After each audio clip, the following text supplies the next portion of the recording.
Талаш шаарынын мэри жол куруу иштерин текшерди. Талаш шаарынын мэри президенттин 1 миллиард 50 миллион сомдук өнүктүрүү долбоорунун алкагында жүргүзүлүп жаткан инфраструктуралык иштер менен таанышуу үчүн Оторбаев жана Сарыулов көчөлөрүн кыдырып чыкты. Долбоор боюнча 14 көчөгө асфальт төшөлүп, тротуарлар курулат. Мэр курулуш иштеринин сапатына өзгөчө көңүл буруп, жеринен көзөмөл жүргүздү.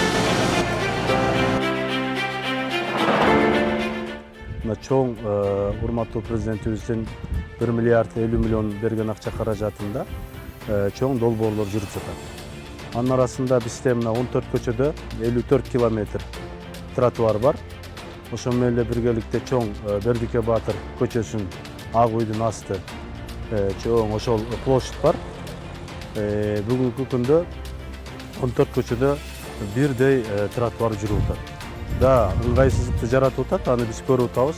Ал эми сапаты жана башка ошо жүрүп жаткан иштер боюнча биз көзөмөлгө алып атабыз. 14 жердин баардыгын бирдей жумуш кетип атат ал жер. Бир аз убакыт күтөсүңөр буйруса, 1-июлга чейин срогу бар келишимдин негизинде. Күн жылуу кезинде биз бир аз ыңгайсыз жаратса дагы ушуну сапаттуу бүтүрүп алалы деп аракет кылып атабыз.